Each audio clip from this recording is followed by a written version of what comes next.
ये कहानी है डॉक्टर माइल्स और उनकी बेटी और उनकी टीम की। ये टीम जो कि आर्कियोलॉजिस्ट है और इन लोगों को पिरामिड्स में बहुत ज़्यादा इंटरेस्ट है। इन लोगों ने कई बार पिरामिड्स के अंदर जाके छानबीन और रिसर्च की हुई है। इनके पास नासा का सपोर्ट भी अवेलेबल है। अब इनको पता चलता है कि मिस्र में एक ऐसा पिरामिड है जो ज़मीन के अंदर भी उतना ही है, लेकिन सिर्फ उसके 3 साइड्स हैं। बेसिकली पिरामिड्स के 4 साइड्स होते हैं, लेकिन इस वाले पिरामिड की 3 साइड्स हैं। तो इन लोगों को बहुत ज़्यादा क्यूरियोसिटी होती है कि आखिर ऐसा क्यों है। लेकिन जब मिस्र में जाते हैं तो उन्हें पता चलता है कि मिस्र के लोग उस पिरामिड को श्रापित मानते हैं, क्योंकि उसके आसपास आज तक जो कोई भी गया है और कुछ भी करने की कोशिश किया है उसकी वहाँ पे मौत हो गई है। इसलिए मिस्र के लोग नहीं चाहते हैं कि बाहर से, खासकर अमेरिका से साइंटिस्ट आकर इस पिरामिड की कोई भी छानबीन करे। इसलिए वो लोग इसके अगेंस्ट में प्रोटेस्ट करते हैं कि इस पिरामिड को कोई भी नहीं टच करेगा, कुछ भी नहीं करेगा। लेकिन डॉक्टर माइल्स जिसके पास नासा का भी सपोर्ट है और अमेरिका के गवर्नमेंट का भी, वो इस बात को मानने को तैयार नहीं है। वो इस बात को छानबीन करना चाहते हैं कि आखिर उस पिरामिड में क्या है।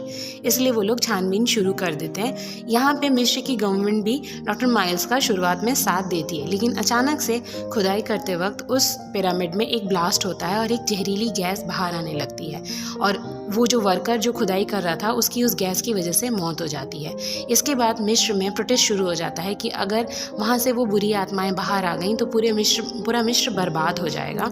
इसलिए ये जो रिसर्च है ये यहीं पे रोक दी जाए। मिस्र की गवर्नमेंट भी अब ये परमिशन दे देती है कि ये जो छानबीन है इसको रोक दी जाए। डॉक्टर माइल्स को कहती है कि आप अपनी टीम को लेकर वापस चले जाइए। अमेरिका की गवर्नमेंट भी डॉक्टर माइल्स को कहती है कि नासा का सपोर्ट भी हटा लिया जाएगा, अब जल्दी से जल्दी आप लोग वापस आइए।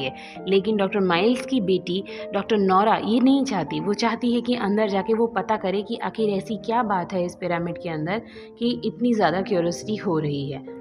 अब नोरा जो है वो सबको कन्विंस कर लेती है कि कुछ तो सोचो कि आखिर ये पिरामिड ज़मीन के अंदर क्यों इतना ज़्यादा दफनाया हुआ है, क्यों इसके 3 साइड से, हमें पता करना चाहिए, हमारा बहुत नाम होगा। सारे टीम मेंबर्स कन्विंस हो जाते हैं। अब वो लोग तैयारी करते हैं कि अब नीचे जाके ये लोग पता करेंगे, लेकिन खुद जाने से पहले ये लोग एक नासा का दिया हुआ रोबोट जो कि काफ़ी महंगा होता है वो अंदर भेज देते हैं ताकि उस रोबोट के ज़रिए पता कर सके कि अंदर क्या है। रोबोट अंदर जाता है और कैमरे से सब कुछ रिकॉर्ड करता है। ये लोग बाहर बैठ के देखते रहते हैं। इन लोगों को थोड़ा अलग लगता है वो पिरामिड दूसरे पिरामिड से। इन लोगों की क्यूरियोसिटी और बढ़ जाती है। लेकिन थोड़ी देर बाद उस रोबोट पे कोई हमला कर देता है। रोबोट टूट जाता है और इनका कनेक्शन टूट जाता है रोबोट से। ये लोग काफ़ी ज़्यादा परेशान हो जाते हैं। लेकिन अब प्रॉब्लम ये थी कि ये रोबोट नासा का था, इनका खुद का नहीं था, और वो रोबोट काफ़ी महंगा था जो कि इन्हें नासा को लौटाना था। इसीलिए अब ये रोबोट इन्हें वापस चाहिए। लेकिन कोइंसिडेंटली तब तक वहाँ पे आर्मी आ जाती है जो अमेरिका ने भेजी थी इन साइंटिस्ट को वापस ले जाने के लिए। आर्मी इन्हें ऑर्डर देती है कि वापस चलो, यहाँ ऐसा कुछ भी नहीं होने वाला है जैसा तुम लोग सोच रहे हो। लेकिन डॉक्टर नोरा ये कहती है कि नहीं, मुझे तो अंदर जाना है, रोबोट भी वापस लाना है और पता करना है कि अंदर क्या हो रहा है। इसलिए वो लोग आर्मी की बात नहीं मानते हैं। ये लोग तैयारी शुरू कर देते हैं, ऑक्सीजन मास्क वगैरह लगाते हैं और नीचे जाने की तैयारी करते हैं। बस एक तार एक पोल से बाहर बांध देते हैं और खुद को उस तार के साथ जोड़ लेते हैं ताकि बाहर की दुनिया के साथ उनका कनेक्शन टूट ना जाए। पिरामिड अंदर से काफ़ी अंधेरा होता है और एक तो बाहर के लोगों को कुछ पता भी नहीं होता है कि पूरी की पूरी टीम अंदर गई है, क्योंकि ये लोग छुपते छुपाते अंदर गए हुए रहते हैं। वहाँ जाके इन्हें 2-3 रास्ते दिखते हैं। ये लोग डिसाइड करते हैं कि ये लोग एक साथ ही रहेंगे। जहाँ जहाँ इन्हें हल्की सी भी रोशनी या कुछ हलचल दिखती है वहाँ वहाँ ये लोग आगे बढ़ने लगते हैं। एक बार इनको ऊपर की तरफ रास्ता मिलता है तो ये लोग ऊपर की तरफ जाने लगते हैं। थोड़ी देर बाद इन सबको रियलाइज़ होता है कि जो पोल से इन लोगों ने तार बांधा था वो तार अब टूट चुका है। इसका मतलब बाहर की दुनिया से इनका कनेक्शन अब पूरी तरीके से कट चुका है। ये लोग डिसाइड करते हैं कि यहाँ अब आगे जाना खतरा हो जाएगा, क्योंकि पिरामिड अंदर से इन्हें कुछ भी समझ में नहीं आता है। कुछ हथियार भी इन्हें दिखते हैं जो ये समझ जाते हैं कि आज से 100 साल पहले जो राजा लोग जो हथियार यूज़ करते थे लड़ते वक्त, ये हथियार वहाँ पे रखे हुए हैं। ये लोग डिसाइड करते हैं कि अब ये लोग बाहर जाने की कोशिश करेंगे, क्योंकि अब पोल से जुड़ा हुआ तार भी कट चुका था। इसलिए ये लोग एक रास्ते की तरफ आगे बढ़ते हैं। लेकिन थोड़ी देर बाद इन्हें ये बात समझ में आ जाती है कि ये लोग जितना सोच रहे हैं कि बाहर जा रहे हैं, ये लोग पिरामिड के अंदर घुसते जा रहे हैं। थोड़ी देर बाद वहाँ उन्हें ऐसा फील होता है कि छोटा सा भूकंप जैसा कुछ आया और पत्थरें गिरने लगी और ये लोग जो ऊपर थे अब ये लोग सब नीचे गिर जाते हैं। यहाँ पे इनके कुछ साथी हैं जो पत्थरों के नीचे दब भी जाते हैं, उन्हें काफ़ी चोट लगती है। एक लड़की है वहाँ पे, उसको एक जानवर जैसा कुछ दिखता है जो उसे पंजा मार के घायल कर देता है। यहाँ पे इन्हें एक दरवाज़ा नज़र आता है जिसमें मिस्र की भाषा में लिखा हुआ था कि यहाँ खतरा है। लेकिन अब इन्हें खतरा की परवाह नहीं थी, इन्हें बस बाहर निकलना था। इसलिए ये लोग डिसाइड करते हैं कि इस दरवाजे को ये लोग खोल के इसके अंदर से होते हुए बाहर निकलने की कोशिश करेंगे। अब दरवाज़ा पहले तो नहीं खुलता, लेकिन काफ़ी कोशिशों के बाद ये लोग दरवाज़ा खोल देते हैं, लेकिन फिर भी इन्हें आगे का रास्ता कुछ समझ में नहीं आता। थोड़ी देर बाद इन लोगों को ये समझ में आ जाता है कि शायद अंदर आर्मी के लोग भी आ चुके हैं, क्योंकि आर्मी ने ये समझ लिया था कि डॉक्टर माइल्स और उनकी बेटी और उनका जो टीम है वो अंदर जा चुका है। आर्मी इन्हें आती है अंदर बचाने के लिए, लेकिन अफसोस तब तक काफ़ी देर हो चुकी रहती है।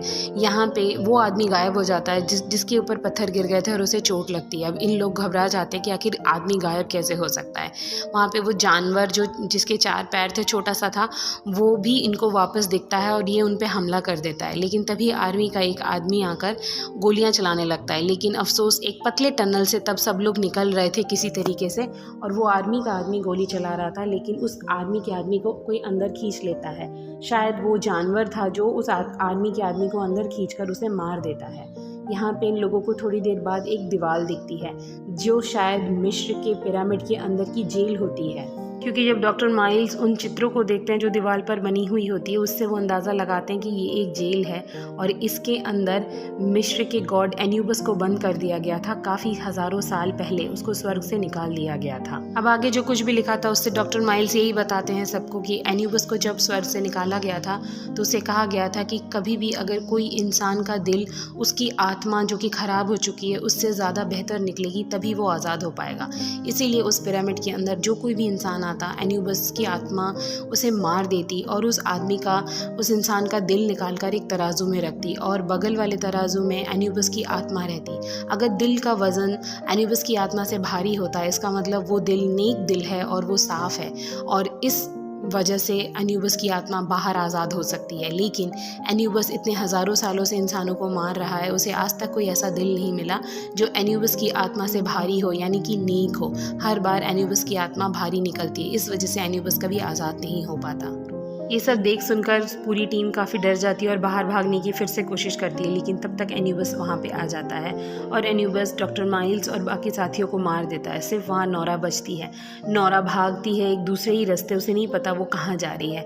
अचानक से उसे एक टनल के ऊपर से एक सीढ़ी दिखती है। ये वो सीढ़ी होती है जो वो आर्मी का आदमी लाया हुआ होता है जब वो अंदर आता है, जिसे उस छोटे से जानवर ने मार दिया था। वो सीढ़ी के सहारे ऊपर जाने की कोशिश करती है, लेकिन नोरा के शरीर में इतनी जान नहीं बचती कि वो किसी भी तरीके से ऊपर जाए। नोरा उस टनल की रोशनी को देखती है, वो सोचती है कि शायद वो यहाँ से बाहर निकल सकती है, लेकिन उसके अंदर ताकत नहीं बचती। तभी नोरा के पास एक छोटा सा बच्चा आता है और उसके कैमरे से खेलता है। नोरा उस बच्चे को कहती है कि प्लीज़ मुझे यहाँ से बाहर निकालो, लेकिन तब तक एन्यूबस की आत्मा उस बच्चे के पीछे और नोरा के सामने आ जाती है और उन पे हमला बोल देती है और मूवी इस तरीके से यहीं पे ख़त्म हो जाती है।